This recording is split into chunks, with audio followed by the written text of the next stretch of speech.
पैसा, एक ऐसी चीज जिसके पीछे हर कोई भाग रहा है, भिखारी से लेकर अरबपति तक। ये बस कागज का टुकड़ा नहीं है, ये एक नशा है, एक ऐसी भाषा जिसे पूरी दुनिया समझती है। और सच तो ये है कि इसी ने हमें जंगलों से उठाकर इन आसमान छूती इमारतों तक पहुंचाया है। लेकिन कभी सोचा है कि इस मामूली से दिखने वाले कागज के टुकड़े में इतनी ताकत आती कहाँ से है? आखिर इसका राज क्या है? तो पैसे की इस ताकत को समझने के लिए हमें थोड़ा सा टाइम में पीछे जाना होगा, एक ऐसे वक्त में जब पैसा था ही नहीं। तो चलिए एक नज़र डालते हैं लेन देन के उस सफ़र पर जो हमें आज के मॉडर्न बैंकिंग सिस्टम तक ले आया। देखिए, हजारों साल पहले लेन देन होता था बार्टर सिस्टम से, मतलब एक चीज दो और दूसरी चीज लो। लेकिन इसमें बड़ी दिक्कतें थीं। इसके हल के तौर पर आए कमोडिटी मनी, जैसे जानवर या अनाज, पर इनकी भी अपनी प्रॉब्लम थी, ये चीजें खराब हो जाती थीं। फिर आया सोने और चांदी का दौर। ये सिक्के चलते तो लंबे थे, पर इन्हें हर जगह साथ लेके घूमना बहुत भारी और रिस्की काम था।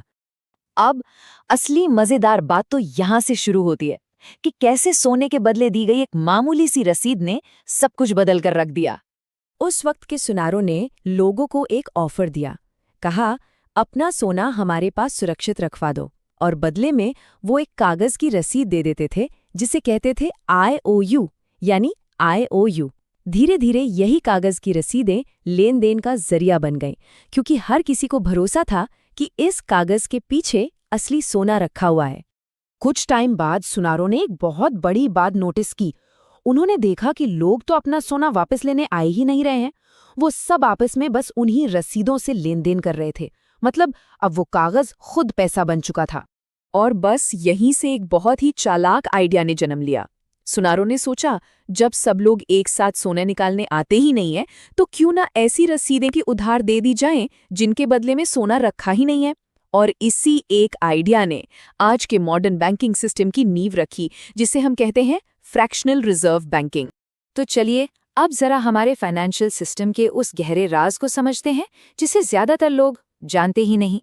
जरा सोचिए, ये कैसे मुमकिन है कि एक बैंक किसी के जमा किए हुए 1000 पाउंड को 10,000 पाउंड में बदल दे, और वो भी पूरी तरह से कानूनी तौर पर। इसे कहते हैं फ्रैक्शनल रिजर्व साइकिल। मान लीजिए किसी ने बैंक में 1000 पाउंड जमा किए। अब नियम के हिसाब से बैंक को उसका बस एक छोटा सा हिस्सा, मान लीजिए 10%, यानी 100 पाउंड अपने पास रखना होता है, और बाकी के बचे 900 पाउंड बैंक किसी और को लोन पे दे सकता है। और बस यहीं से हवा में से पैसा बनाने का खेल शुरू होता है। तो सबसे जरूरी बात यहाँ पर यह है कि बाजार में 900 पाउंड नया बना दिया गया। अब देखिए, जिसने पैसा जमा किया था उसके अकाउंट में 1000 पाउंड दिख रहे हैं, और जिसने कर्ज लिया उसके पास 900 पाउंड है, जबकि असल कैश तो बैंक के पास वही शुरुआती 1000 पाउंड ही है। बैंक ने बस अपने कंप्यूटर में कुछ नंबर टाइप करके 900 पाउंड की नई करेंसी बना दी। और कहानी यहीं खत्म नहीं होती। जब वो 900 पाउंड खर्च होंगे तो वो किसी और के बैंक अकाउंट में जमा होंगे। फिर वो बैंक भी उसका 10% रखकर बाकी का पैसा लोन पर दे देगा। और यह साइकिल तब तक चलता रहता है जब तक कि वो शुरुआती 1000 पाउंड लगभग 10,000 पाउंड की वर्चुअल करेंसी नहीं बन जाते। तो इसका मतलब क्या हुआ? हमारे बैंक अकाउंट में जो पैसा है, क्या वो सच में है?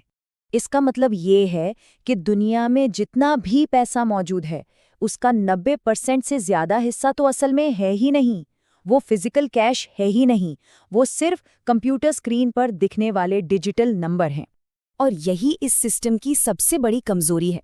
अगर किसी दिन सिर्फ 20 से 30% लोग भी एक साथ अपना पैसा निकालने बैंक पहुंच जाएं, तो बैंकों के पास उन्हें देने के लिए कैश ही नहीं होगा। ये पूरा सिस्टम सिर्फ इस भरोसे पर चल रहा है कि सब लोग एक साथ अपना पैसा नहीं मांगेंगे। तो चलिए अब इस पूरी कहानी के सबसे बड़े सबक पर आते हैं। अक्सर लोग करेंसी और मनी को एक ही चीज मान लेते हैं, पर इन दोनों में जमीन आसमान का फर्क है। करेंसी यानी कागज के नोट, ये सिर्फ लेन देन का एक जरिया हैं। इनकी कीमत सरकार पर भरोसे की वजह से है। अगर सरकार कह दे कि नोट बंद, तो वो रातों रात रद्दी का टुकड़ा बन जाता है। वहीं दूसरी तरफ मनी यानी धन, जैसे कि सोना, उसकी अपनी एक वैल्यू होती है, उसकी कीमत हमेशा बनी रहती है। तो आखिर में ये सारा खेल, ये कागज, सब कुछ बस एक चीज पर टिका है, भरोसा। ये पूरी दुनिया और इसका फाइनेंशियल सिस्टम सिर्फ और सिर्फ भरोसे पर ही चल रहा है। तो एक सवाल के साथ इस बात को खत्म करते हैं।